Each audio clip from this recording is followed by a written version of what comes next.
प्यारे दोस्तों, मैं आपका अपना डॉक्टर राजीव श्रीवास्तव फिर से उपस्थित हुआ हूं आप लोगों के सामने एक नया वीडियो लेकर के। इस वीडियो में मैं बात करूंगा न्यूरोसिस्टिक सर्कोसिस, या जिसे हम दिमाग के कीड़े के नाम से आम भाषा में जानते हैं। बहुत सारे इसको लेकर के प्रश्न मेरे पास आते हैं न्यूरोसिस्टिक सर्कोसिस को लेकर के। आइए जानते हैं कि ये होता क्या है। न्यूरोसिस्टिक सर्कोसिस बेसिकली एक ये लार्वा है जो कि कीड़ा टीनिया सोलियम का लार्वा होता है। ये किसी भी रूप में अगर ये मानव शरीर में चला जाता है तो उसका एक सिस्ट बनता है। वो सिस्ट जाकर के दिमाग में या लीवर में या मांसपेशियों में जाकर के अटैच हो जाता है, वहाँ बड़ा होता है और जिसके लक्षण उसमें आने लगते हैं। ठीक है, टीनिया सोलियम एक टेप फॉर्म है जिसकी लाइफ साइकिल में ह्यूमन का कोई रोल नहीं है। ह्यूमन इसमें इन्फेक्ट होता है गलती से। दरअसल ये जो साइकिल है, ये कैनाइन एनिमल्स और ये पिग है, ये इनके बीच की ये रहती है।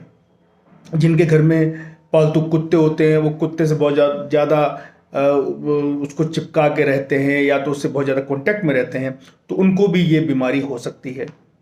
या तो जो फिर वो पोर्क जो है, सुअर जो है, उसका मीट खाते हैं और उसमें जो उसके मांस में अगर वो ठीक से कुक्ड नहीं है तो मांस में ये इसके जो लार्वा हैं ये हो सकते हैं, या कीटाणु उसमें छोटे हो सकते, कीड़े हो सकते हैं जो कि मानव के पेट में जा सकते हैं। फिर वो जाके डेफिकेट करता है और उसकी वजह से उसके घर में जो और लोग रह रहे होते हैं उनको भी हो सकता है। तो ये सिर्फ पेट में जाता है, पेट से ये जो है कीड़ा जो है वो जाकर के वहाँ पे सिस्ट बनाता है और ये खून की धमनियों के माध्यम से शरीर के विभिन्न भागों में चला जाता है। यहाँ मैं बात करूँ न्यूरोसिस्टिक सर्कोसिस, जब ये सिस्ट दिमाग में अपना घर कर लेते हैं या दिमाग में चले जाते हैं तो उसको न्यूरोसिस्टिक सर्कोसिस कहते हैं या दिमाग का कीड़ा कहते हैं। अब ये जो बहुत छोटे साइज का हो सकता है, बड़े साइज का भी हो सकता है, दिमाग के किसी भी रीजन में जाके हो सकता है।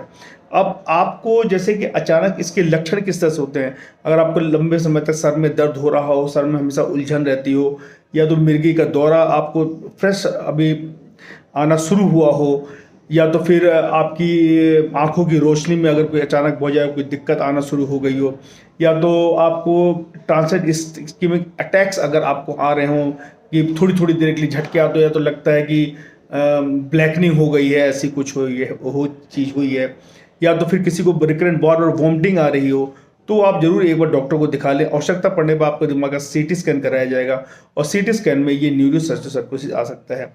ऐसा बहुत लोगों में होता है कि ये सिस्ट जो है बहुत लंबे समय तक दिमाग में पड़ा रहता है बगैर कोई नुकसान पहुंचाए, और काफ़ी समय के बाद पता चलता है। या तो ये सिस्ट जो वो कैल्सिफाइड हो जाता है और शुरू में कोई लक्षण नहीं देता है। एक बार जब ये कैल्सिफाइड हो जाता है तो इसकी ग्रोथ रुक जाती है और जहाँ तक ये अपना असर डालता है वो डाल चुका होता है, या तो फिर भविष्य में नहीं डालता है। लेकिन जो ग्रोइंग स्टेज में होते हैं या तो जो ताज़ा सिस्ट जाते हैं वो दिमाग में करते क्या है, वो दिमाग में उस एरिया में सूजन क्रिएट करते हैं, दिमाग को उस एरिया में इरिटेशन क्रिएट कर देते हैं, और जिसकी वजह से दिमाग का वो पर्टिकुलर हिस्सा जो है वो अपने प्रॉपर रूप में काम नहीं कर पाता है और फिर उसके लक्षण इस तरह से आने लगते हैं। अब इसमें इलाज क्या है कि ज़्यादातर इसका इलाज जो है वो दवा से ठीक हो जाता है। जो एंटी हेलमेटिक्स हैं, एल्बेंडाजोल है, एवरमेक्टिन है, इसका लंबे समय तक डोज लेना होता है। 28 दिन लेते हैं, फिर थोड़ा दिन गैप छोड़ते हैं, फिर 28 दिन लेते हैं। इस तरह से आपके न्यूरोसर्जन डिसाइड करता है आपको कितना कोर्स करना है। अगर आप इस कोर्स को प्रॉपर अच्छे तरीके से कर लेते हैं तो ये न्यूरोसिस्टिक सर्कोसिस जो दिमाग का कीड़ा है ये हमेशा के लिए ख़त्म हो जाता है। लेकिन आपको ये ट्रीटमेंट अच्छे से लेना पड़ता है।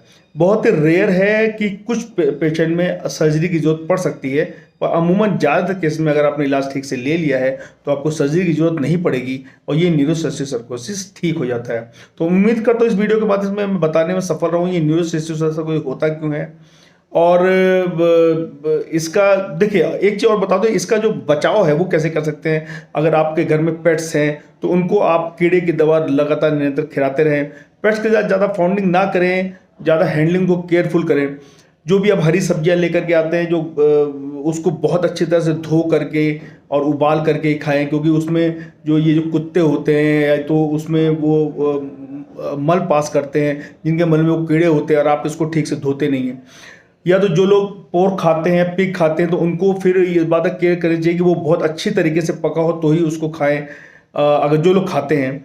और अगर घर में किसी को पेट के कीड़े की दिक्कत है तो और लोग जो साथ में रह रहे हैं तो उनको प्रिकॉशन लेनी चाहिए। आपको खाना खाने से पहले, खाना खाने के बाद में हाथ को खूब अच्छी तरह से धोना चाहिए और नाखून जो है उसके अंदर की जो गंदगी उसको भी अच्छे से निकालना चाहिए। नाखून समय समय पर काट के रखना चाहिए।